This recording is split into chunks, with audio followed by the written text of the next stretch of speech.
Friendship isn't just about having people to talk to. It's about connection, reciprocity, and mutual care. But for individuals with nonverbal learning disorder, NVLD, friendship can feel confusing, frustrating, or even one-sided. It's easy to think that friendship is just about spending time together, but real friendships go deeper. Understanding what makes a friendship meaningful is the first step toward building relationships that feel balanced and supportive. A real friendship is built on a few key things. Reciprocity. Both people give and take in the friendship. One person isn't always initiating. Enjoyment of spending time together. Friends want to be around each other and feel good together. Interest in each other's well-being. A friend cares about how you're doing, asks about your life, and listens. But for someone with NVLD, these things aren't always clear. When friendships don't have reciprocity, they can feel exhausting, one-sided, or even transactional. NVLD affects social skills in ways that can make friendships more complicated. For example, reciprocity can be tricky. You might feel excited to share about your interests, but not realize when it's time to ask questions in return.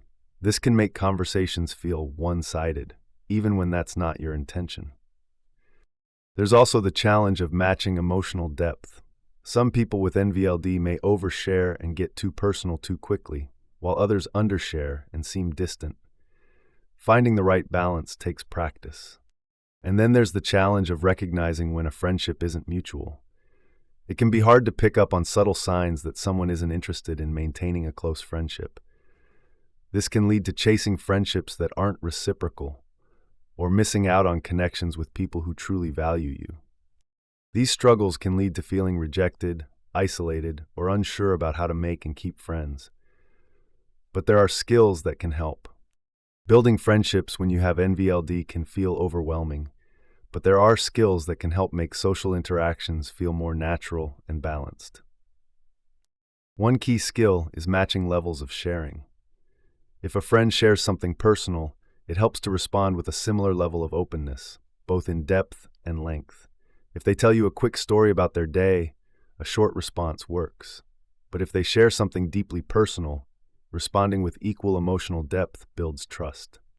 Beyond just sharing similar experiences, it's important to ask questions about what the other person just shared.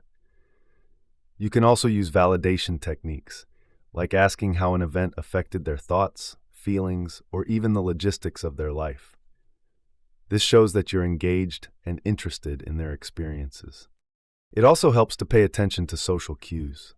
If a friend consistently takes a long time to respond, cancels plans often, or doesn't engage much in conversation, it might not be a reciprocal friendship.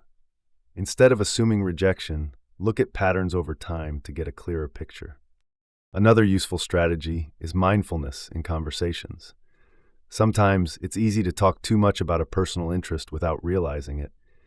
Practicing pausing, checking in, and noticing whether you've been listening as much as talking can help keep conversations balanced. And if the fear of rejection keeps you from reaching out, opposite action can help. Instead of waiting for someone to invite you, send the text, make the plans, and take the first step.